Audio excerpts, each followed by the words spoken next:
ഒരേ സമയം ഒരാൾ തന്നെ പല സ്വഭാവവിശേഷങ്ങൾ പ്രകടിപ്പിക്കുന്നു. ഇതൊരു മാനസിക രോഗമാണ്. അങ്ങനെയൊരു സ്വഭാവമുള്ള ഒരാൾ ഒരു മനഃശാസ്ത്രജ്ഞനെ കാണാൻ ചെല്ലുകയാണ്.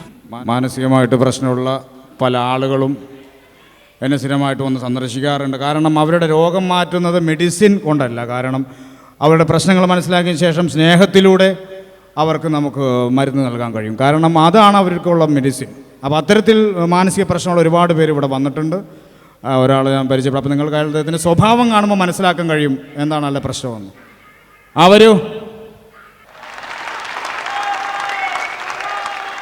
നമസ്കാരം ഡോക്ടർ. ഡോക്ടർ, എനിക്കൊരു വല്ലാത്തൊരവസ്ഥയിലാണ് ഞാനിപ്പോൾ ജീവിക്കുന്നത്. എന്താണ്? അതായത് ഞാൻ പെട്ടെന്ന് ഓരോ സമയം പല പല ആൾക്കാരായിട്ട് ഇങ്ങനെ മാറിക്കൊണ്ടിരിക്കുകയാണ്. അപ്പോൾ ഇത് ഞാൻ 1-2 ഡോക്ടർമാരെ കാണിച്ചപ്പോൾ അവർ പറഞ്ഞത് മെക്കാനിക്കൽ പ്രോബ്ലം എന്ന് പറഞ്ഞൊരു അസുഖമാണെന്ന് പറഞ്ഞു. അത് മെക്കാനിക്കൽ പ്രശ്നമല്ല, പിന്നെ മൾട്ടിപ്പിൾ പേഴ്സണാലിറ്റി എന്ന് പറയും. അതായത് ഒരു സ്വപ്നത്തിലൂടെയോ അല്ലെങ്കിൽ ഷോക്കിലൂടെയോ ഒക്കെ വരാവുന്ന ഒരു സംഭവം. അതെ അതെ അതെ. അപ്പോൾ ഇത് എങ്ങനെയല്ലോ. ഇയാളുടെ പേരെന്താ? പേര് ഉൽപ്പലാക്ഷൻ. ഇപ്പൊ തന്നെ മാറിയോ? വീടെവിടെയാ? വീട്ടിൽ ഒത്തിരി പേരുണ്ട്. എൻ്റെ കാര്യം ഡോക്ടർക്ക് അറിയില്ലല്ലോ. പെര നിറഞ്ഞു നിൽക്കുന്ന ഒരു പെങ്ങൾ, വയറ് നിറഞ്ഞു നിൽക്കുന്ന മറ്റൊരു പെങ്ങൾ, അയലൊക്കത്തെ ശങ്കരൻ ചേട്ടൻ കയറി പിടിച്ച അമ്മ, പിന്നെ വളരെ ചെറുപ്പത്തിലെ തളർവാദം പിടിച്ചു കിടക്കുന്ന അച്ഛൻ. ഈ അച്ഛൻ വളരെ ചെറുപ്പത്തിൽ തളർവാദം പിടിച്ചെന്ന് പറയുമ്പോ താനെങ്ങനെ? അതിന് അച്ഛൻ തന്നെ വേണമെന്നില്ലല്ലോ. ഈ ഡോക്ടറുടെ ഒരു കാര്യം ഇതാ. അതാണ് ഇപ്പൊ തന്റെ പ്രശ്നമല്ല. ഇപ്പൊ എന്താ തന്റെ പ്രശ്നം? ഞാൻ കല്യാണം കഴിച്ചിട്ടില്ല. അല്ല, കല്യാണം കഴിക്കാത്തൊരു പ്രശ്നമല്ലല്ലോ. നമുക്ക് സമയമാകുമ്പോൾ നടക്കും. അതല്ല ഡോക്ടർ, എനിക്ക് കല്യാണം കഴിക്കാത്ത 1-2 പ്രോബ്ലംസ് ഉണ്ട്. എന്റെ 1-2 സുഹൃത്തുക്കൾ കല്യാണം കഴിച്ചത് ആകെ കുഴപ്പത്തിലായി. ഒരുത്തൻ കല്യാണം കഴിച്ച് കുറെ കഴിഞ്ഞപ്പോ അവൻ ഈ ഉറക്കത്തി ഭാര്യയുടെ അടുത്ത് കൈ എടുത്തിടും. അതൊരു ശല്യമായപ്പോ ഭാര്യ കൈ വെട്ടിക്കളഞ്ഞു. അയ്യോ. ഇതേപോലെ മറ്റൊരു കൂട്ടുകാരൻ ഉറക്കത്തി കാലെടുത്തിടും. അതൊരു ശല്യമായപ്പോ ഭാര്യ കാല് വെട്ടിക്കളഞ്ഞു. അപ്പൊ പിന്നെ ഞാൻ എങ്ങനെയാണ് ഡോക്ടർ കല്യാണം കഴിക്കുക? അല്ല, ഈ പറഞ്ഞതൊക്കെ തന്റെ കൂട്ടുകാരല്ലേ? അതെ. അപ്പൊ തനിക്ക് എന്താ പ്രശ്നം? എനിക്കും ചെറിയൊരു കുഴപ്പമുണ്ട്. ഞാൻ ഉറക്കത്തിൽ കിടന്ന് രാത്രി മൂത്രം ഒഴിക്കും. അപ്പൊ പിന്നെ അത് കംപ്ലീറ്റ് മാറിയിട്ട് മതി. ഇതാ ഞാൻ പറഞ്ഞത്. ഈ ജന്മത്തൊന്നും കെട്ടരുത്, കുറെ കണ്ടിട്ട് കെട്ടിയാൽ മതി കേട്ടോ. അതിൽ മൊത്തം ലൈഫ് തന്നെ പോകും. അപ്പൊ ഞാനൊരു പെൻസിലിന് എഴുതി തരാം. അതെന്താ ഡോക്ടറെ പേന തെളിയില്ലേ? പേന തെളിയും, പെൻസിലിന് മെഡിസിൻ ഞാൻ തരാം. അതെന്തിനാ? തന്റെ ശരീരത്തിൽ ഇരുമ്പിന്റെ അംശം വളരെ കുറവാണ്. അപ്പൊ ഇത് കഴിച്ചാൽ ഇരുമ്പിന്റെ അംശം കൂടും. അയ്യോ, അത് വേണ്ട. ഇരുമ്പിന്റെ അംശം കൂടിയ തുരുമ്പ് പിടിക്കില്ലേ? ഡോക്ടർ ഒന്നും അറിയാത്ത പോലെ ഒരു കാര്യം മനസ്സിലാക്കുക. പിന്നെ ഈ തരുന്ന മരുന്നുകളൊക്കെ വളരെ വില കൂടിയതാണ്. എനിക്ക് എന്റെ ഫീസ് വളരെ കൂടുതലാണ്. ഡോക്ടർക്ക് ഇതുവരെ എന്നെ മനസ്സിലായില്ലെന്ന് തോന്നുന്നു. ഡോക്ടർ മെഡിക്കൽ കോളേജ് എന്ന് കേട്ടിട്ടുണ്ടോ? ആ മെഡിക്കൽ കോളേജിലെ സീനിയർ ഡോക്ടർ തങ്കപ്പനായി നിൽക്കുന്നത്. ഈ പ്രദേശത്തൊരേ ഒരു തങ്കപ്പൻ ഞാനാ. ഓ, നീ തങ്കപ്പനല്ലടാ, പൊന്നപ്പൻ. പിന്നെ ഡോക്ടർക്ക് എന്റെ കഥ വല്ലതും അറിയാവോ? തലേന്ന് രക്തം പോയ എൻ്റെ അച്ഛൻ മരിച്ചത് കഴിഞ്ഞ ദിവസം. അതല്ല, ഈ തലേന്ന് രക്തം പോയ അച്ഛൻ മരിച്ചത്. ഈ തലേന്ന് രക്തം പോയാൽ അങ്ങനെ അച്ഛൻ മരിക്കണം? ഓ എടാ തെണ്ടി, ഈ തലേന്നല്ല, അച്ഛൻ്റെ തലേന്ന് രക്തം പോയ അച്ഛൻ മരിച്ചതെന്ന്. എന്തായിരുന്നു അച്ഛൻ അസുഖം? അസുഖമൊന്നുമില്ലായിരുന്നു. അമ്മ ചെലവ് കൊണ്ട് അച്ഛൻ്റെ തലക്കടിച്ചു. അങ്ങനെ തലേന്ന് രക്തം പോയാ മരിച്ചത്. അതോടെ വീട് എൻ്റെ തലയിലായി. അതെങ്ങനെ? അന്നത്തെ ഒരു കാറ്റും മഴയത്തും വീട് പൊളിഞ്ഞു വീണത് എൻ്റെ തലയിലേക്കാ. അങ്ങനെ തലയിലായെന്നാ പറഞ്ഞു. എവിടെ തന്റെ വീട്? മംഗലശ്ശേരിക്കാട് തറവാടെന്ന് പറഞ്ഞ എല്ലാരും അറിയും. 10 ഏക്കർ സ്ഥലവും അതിനൊക്കെ ആളും തറവാടും ഒക്കെ ഉള്ള വീടാ. പിന്നെ കുതിര കഴുത എന്ന് വേണ്ട, 1 ഏക്കർ സ്ഥലം, അത് നിറച്ചും വീട്. പിന്നെ അവിടെ ലക്ഷം വീട് കോളനിയാണ്. അങ്ങനെയും പറയാം. ഈ കഴുതകൾക്കും മനുഷ്യനും എല്ലാം കൂടെ ഒരു പ്ലേറ്റിൽ ആഹാരം കൊടുക്കുന്നത്. അത് ഏകദേശം തന്നെ കണ്ടപ്പോ എനിക്ക് മനസ്സിലായി. ഈ പറഞ്ഞ തറവാടിത്തം. അച്ഛന്റെ പേരെന്താ?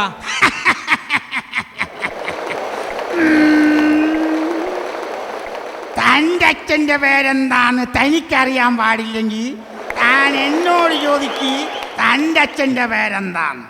അപ്പം ഞാൻ പറഞ്ഞു തരാം നമ്മുടെ അച്ഛൻ ആരാന്ന്. നമ്മുടെ അച്ഛനല്ല, തൻ്റെ അച്ഛൻ്റെ പേര് കൊളപ്പള്ളി അപ്പൻ. ചാത്തനും മാടനും മറുതിയുമൊക്കെയുള്ള തറവാടാ. നിന്റെ ഈ കണ്ണുകളിൽ എന്തോ ഒരു തീഷ്ണത ഞാൻ അനുഭവിക്കുന്നു. അവന്മാരിവിടെ വരും, എന്റെ ചാത്തന്മാർ. ഇത്രയും നാൾ ഞാൻ അനുഷ്ഠിച്ചുകൊണ്ടിരിക്കുന്ന വെള്ളപടിയും ചീട്ടുകളെയും നിർത്താൻ അവരനുവദിക്കില്ല. അവരെന്നെ അങ്ങ് കൊണ്ടുപോകും.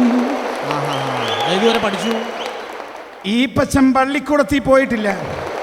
മരം വെട്ടുകാരനായിരുന്നു എൻ്റെ അപ്പൻ. കൺമുമ്പിൽ വെച്ച് എൻ്റെ അമ്മച്ചിയെ കയറി പിടിച്ച റേഞ്ചർ സാഹിബിനെ ഒറ്റ വെട്ടിന് 2 തുണ്ടമാക്കിയിട്ട് എൻ്റെ അപ്പൻ സീരിയലിൽ അഭിനയിക്കാൻ പോകുമ്പോൾ എനിക്കന്ന് 9 വയസ്സ്.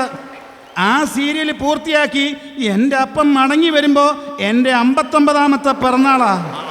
അന്ന് കൊന്നതാ അതിൻ്റെ ഡയറക്ടറെ. അതോടെ തീർന്നു എൻ്റെ വിദ്യാഭ്യാസം. പിന്നെ റെഫറൻസ് അതറിയണമെങ്കിൽ ഇംഗ്ലീഷ് ഡിക്ഷണറി നോക്കണം. അപ്പൊ ആകെ പ്രശ്നങ്ങളാണ്. ഇപ്പൊ എന്താണ് വീട്ടിലെ അവസ്ഥ?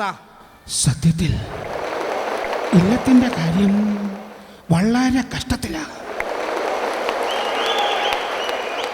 പട്ടിണി എന്ന് പറഞ്ഞാൽ മുഴുപട്ടിണി. ആകെയുണ്ടായിരുന്ന വീടും പറമ്പും ജപ്തി ചെയ്തുകൊണ്ട് പോയി. അച്ഛനും അമ്മയൊക്കെ അനാഥരായി. അപ്പൊ താനോ? ഞാൻ നേരത്തെ അനാഥനാണല്ലോ. ഒരു പെൺകുട്ടിയെ പ്രേമിച്ചിരുന്നു. ഒടുവിൽ വേണ്ടാന്ന് വെച്ചു. താൻ വേണ്ടാന്ന് വെച്ചോ? അവൾ എന്നെ വേണ്ടാന്ന് വെച്ചു. അപ്പൊ ചതിച്ചതാണല്ലേ?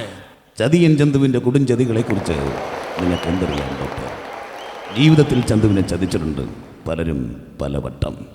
ആദ്യമായി ലവ് ലെറ്റർ കൊടുത്തപ്പോൾ അതിൽ മുഴുവൻ അക്ഷരത്തെറ്റാണെന്ന് പറഞ്ഞ് പ്രേമിച്ച പെണ്ണെന്നെ ചതിച്ചു. ലവ് ലെറ്റർ മടക്കി കൊടുക്കാൻ ചെന്നപ്പോൾ ആ വീട്ടിലെ പട്ടി ടൈഗർ എന്നെ ഓടിച്ചിട്ട് ചതിച്ചു. ഓടിച്ചിട്ട് ചതിച്ചോ? അല്ല, കടിച്ചു. എന്നിട്ടാ പട്ടി എവിടെ? ഹലോ മിസ്റ്റർ ബാബു, നിന്റെ ഈ ചോദ്യം ഞാൻ പ്രതീക്ഷിച്ചിരുന്നു. ആ പട്ടിയെ അന്ന് തന്നെ എൻ്റെ മുതലക്കുഞ്ഞുങ്ങൾ ഒരു പാഠം പഠിപ്പിച്ചു കഴിഞ്ഞു. അവൻ്റെ കയ്യിലുള്ള രത്നവാളികൾ ഇന്നത്തെ കപ്പലിൽ സിംഗപ്പൂരിലേക്ക് പോവുകയാണ്. അവൻ എന്നോട് സഹകരിച്ചിരുന്നുവെങ്കിൽ ഒരിക്കലും അവൻ ഈ ഗതി വരില്ലായിരുന്നു. ഇവന് കൈവിട്ടു പോയിരിക്കുന്നു. ഇവനെ നേരാക്കാൻ എനിക്ക് കഴിയില്ല. എനിക്ക് കുറച്ച് താരങ്ങളെ മാത്രമേ അറിയുള്ളൂ. കാരണം ഇനി സത്യനൊക്കെ കഴിഞ്ഞു പോയാൽ എനിക്ക് ഒരാളെ പിടുത്തം കിട്ടില്ല. അപ്പൊ അതുകൊണ്ട് തനിക്ക് ഇപ്പൊ മെഡിസിനും ഇതൊന്നും ഇഞ്ചക്ഷൻ ഇതാവില്ല. അതുകൊണ്ട് നല്ല സ്ട്രോങ് ആയിട്ടൊരു ഇഞ്ചക്ഷൻ തന്നെ അങ്ങോട്ട് തരാം. സിസ്റ്റർ സിസ്റ്റർ സിസ്റ്റർ സിസ്റ്റർ വരൂ. പെട്ടെന്ന് വരൂ. ഞമ്മക്ക് കാണാൻ കൊതിയായി. ആ, ഒരു കാര്യം ചെയ്യാം. സൗദാമിനി. ഞാൻ സൗദാമിനി അല്ല. അമ്മാവാ, ഇവളെന്റെ പെങ്ങൾ സൗദാമിനിയാണ്. സൗദാമിനി, നിന്റെ രാജേട്ടനാണ് ഞാൻ. പണ്ട് നാട് വിട്ടുപോയ നിന്റെ രാജേട്ടൻ. നിന്നെ കൂട്ടിക്കൊണ്ടു പോകാനാണ് ഞാൻ വന്നിരിക്കുന്നു സൗദാമിനി. അമ്മയുടെ അടുത്തേക്ക് നമുക്ക് പോകാം സൗദാമിനി. അമ്മ ഇപ്പൊ എവിടെ ഉണ്ട്?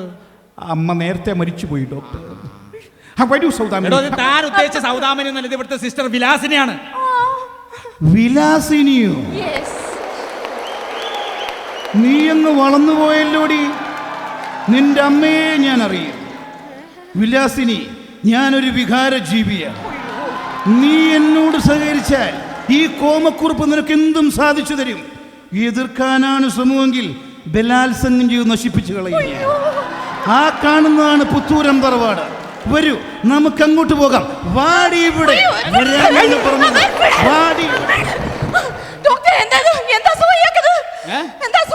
ഈ അസുഖം എന്ന് പറഞ്ഞാൽ എനിക്കിപ്പോ തോന്നുന്നത് ഇത് ഗ്ലോറിയ ഫെർണാണ്ടസ് ഫ്രം USA എന്ന് പറഞ്ഞ അസുഖമാണ്. ഇത് നമുക്ക് മാറ്റിയെടുക്കാവുന്നുള്ളൂ, വേറെ കുഴപ്പമൊന്നുമില്ല. What nonsense are you talking, Mr. Doctor? താൻ എന്ത് വിഡ്ഢിത്തരമൊക്കെയാണോ ഈ വിളിച്ചു പുലമ്പുന്നത്? ഞങ്ങൾ ഡോക്ടർമാരുടെ ഭാഷയിൽ ഈ അസുഖത്തിന് നെല്ലിയാമ്പതിയിൽ ഒപ്റ്റോണിക്ക വേവ്സ് എന്നാണ് പറയുന്നത്.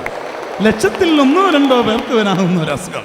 ഈ അസുഖത്തിന് ജപ്പാനിൽ മാത്രമേ മരുന്നുള്ളൂ. 42 മണിക്കൂറിനുള്ളിൽ ഒരിക്കലും ഈ മരുന്ന് ഇവിടെ കൊണ്ടുവരാൻ കഴിയില്ല. അങ്ങനെ കൊണ്ടുവന്നാൽ അതാ രോഗിയുടെ വിധി. ഇത്ര എനിക്ക് പറയാനുള്ളൂ. നമുക്കൊരു കാര്യം ചെയ്യാം. ഈ സംഭവം കൈവിട്ടു പോയിരിക്കുകയാണ്. അപ്പൊ ഇത് ഇഞ്ചക്ഷൻ കൊണ്ട് നിൽക്കില്ല. ഷോക്ക് തന്നെ കൊടുക്കാം. പിടിച്ചോ.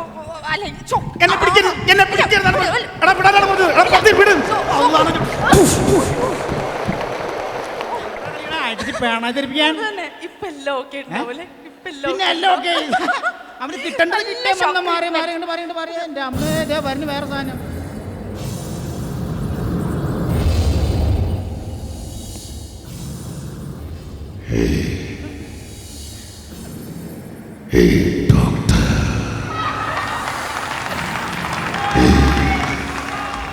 ഇതെല്ലാം എന്നാ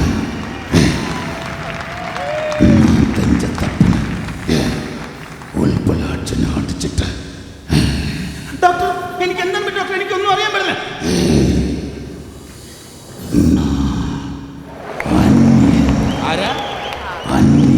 ഏതോ ഒരന്യൻ. ഡോക്ടർ, എനിക്ക് എന്താ പറ്റില്ല. இந்த இடத்துல யாரும் தப்ப இந்த அந்நியன் விடமாட்டே. இவள் சாக வேண்டியவள். இவளை கொல்லணும்.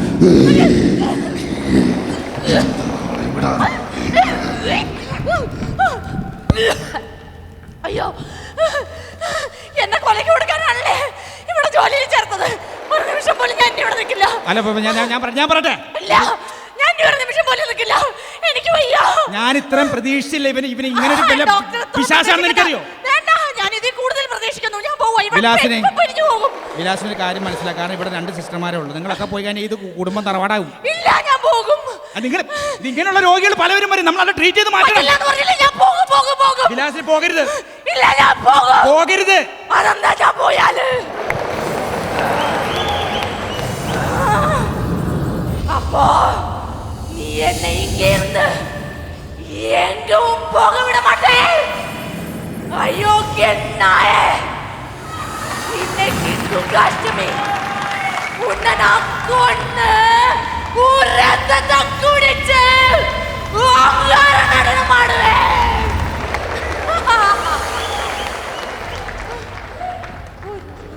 வந்து பார்த்தாயா?